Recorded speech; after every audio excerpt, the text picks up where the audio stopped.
Oh boy. Oh, hear that crack? What is going on, YouTube? Welcome back to the channel, or welcome to the channel if you're new. Either way, what's going on? Hope you're doing super well. I literally use that same intro for every single YouTube video, I feel like. I don't even mean to, but it just comes out like that. So, that being said, what's going on? Hope you're well. In this video today, it is probably going to be the most drawn out answer to should you do cardio before or after weight training that you've probably ever heard. So don't worry, I'm not going to bore you. If you just want to know the answer, I'm going to give you the answer. But if you want to know more in depth on why, and there's certain situations where it depends, then watch the whole video. So like I said, we're going to talk about if it's for fat loss in particular, if that's why you came to this video, we're going to talk about that. We're going to talk about it depends. There's certain scenarios where some may be better than the others. And we're also going to talk about list cardio versus HIIT cardio. So low intensity where your heart rate's low and high intensity where your heart rate's high. All these things are going to come into play, so let's dive into the video. First and foremost, if you came to this video looking for if you should do cardio before or after weight training for the purpose of fat loss, it doesn't fucking matter. I did a whole in-depth YouTube video. I'll link it here above, and I'll also link it in the description below. I'm not going to go too in-depth on it because I went in-depth in that video. Feel free to watch that video after this one. But the God's honest truth is, it could not matter more or less. So if that's why you were wondering, it doesn't matter. Fat loss is primarily done through nutrition anyway. You worrying about doing cardio before or after your weight training is like worrying about if you had $1 million whether you should buy a Lamborghini or a Ferrari. Not going to make that big of a difference. Focus your fat loss primarily on being in a calorie deficit, eating in a calorie deficit, and losing body fat that way. Now, moving right along. I talked about it depends. I also talked about if you just want to know the answer, I'm going to give you the answer. So here's the answer.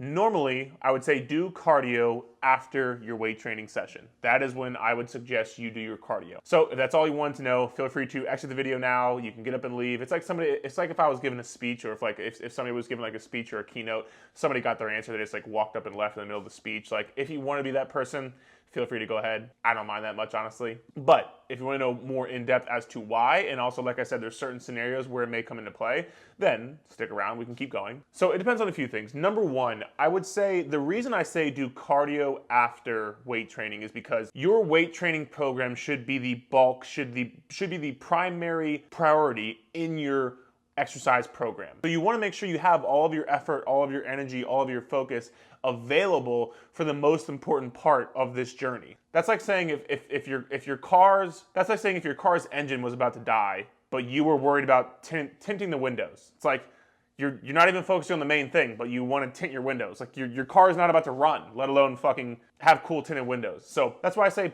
you want to make sure you have all of your effort, energy, focus, mental effort, physical effort, everything available for your weight training, because that is what's going to be the bulk, or should be the bulk and the primary of your exercise routine, because it's going to give you the most return on your investment. You're going to get stronger, you're going to build more muscles, you're going to build more muscle definition, you're going to change your body more, you're going to boost your metabolism, you're going to get healthy bones.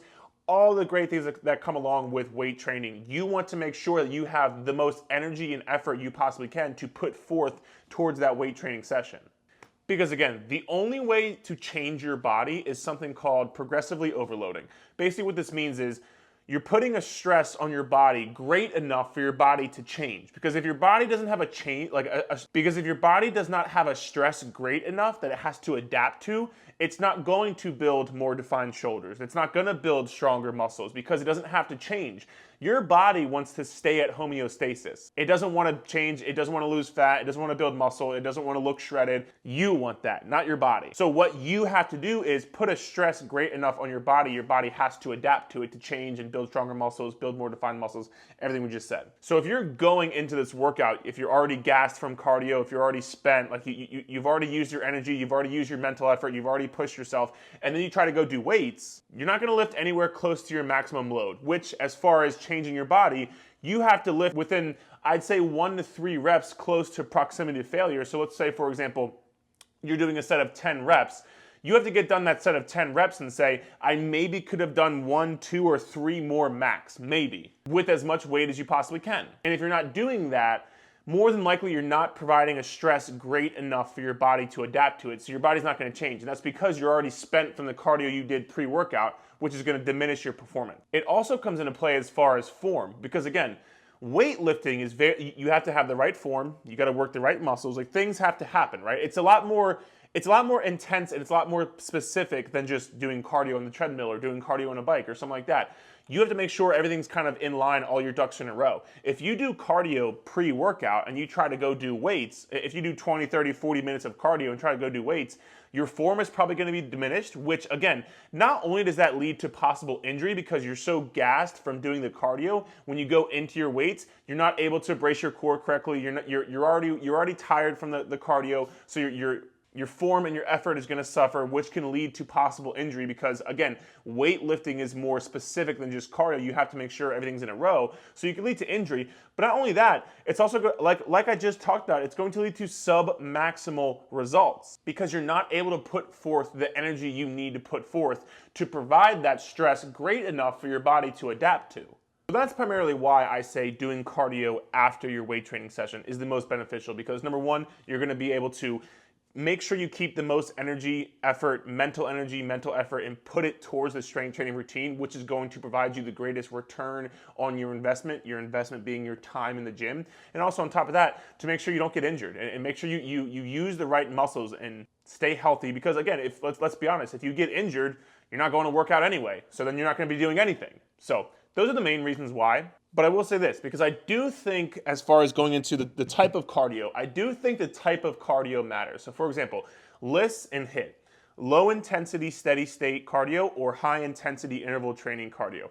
I think we have to talk about each because first and foremost, if you want to go into the gym or you want to, if you want to do 5 or 10 minutes of low intensity steady state cardio before your workout, if it's like walking or even jogging or just on the bike or just on the elliptical, just like 5-10 minutes of warming up, cool, go ahead. I don't consider that cardio. I just consider that kind of like warming up. So if you want to do that, cool, that's perfect. Like that's not really going to affect your workouts that much, and that's absolutely okay.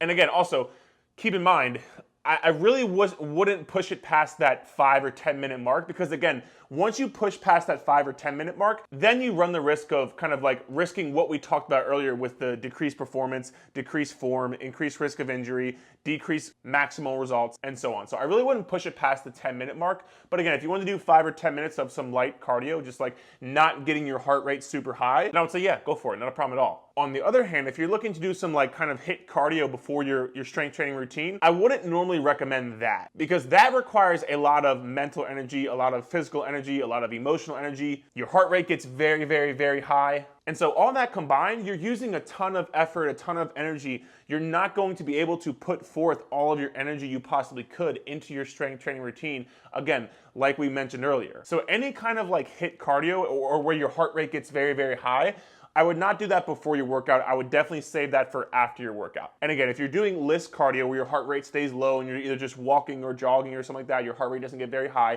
you can do 5 or 10 minutes before your workout. But if you're going beyond that 10-minute mark, I would make sure to put it after your workout. Because if you really think about it, you doing HIIT cardio after your workout, whether it is just like, let's say bike sprints where you're just on the bike doing, 15 seconds as hard as you can and 30 seconds rest, whatever it looks like for you, you don't really run a risk of injury. You're probably not going to see that much of a drop off in performance because you worked out, or even like a kettlebell swing or a sled push. Like after your workout doing things like that, where again, your heart rate is probably going to get high, you don't really run the risk of that much injury because it's just normally that cardio, right? And the same thing with LISS. Like if you do 20 minutes of walking after your weight training session, or you do an hour of cardio after your weight training session, probably not going to get injured on the treadmill or on the elliptical doing an hour of cardio after your workout because you're not going to be that affected by it. So that's the long drawn out answer of whether you should do cardio before or after your weight training. I get this question asked all the time on my TikTok and my Instagram. So I wanted to make sure I made a video on it so I can kind of like not only put it out to YouTube, but just be able to send people when they ask me these questions. So I hope it helped. If you have any other questions or if you have a question about your specific scenario,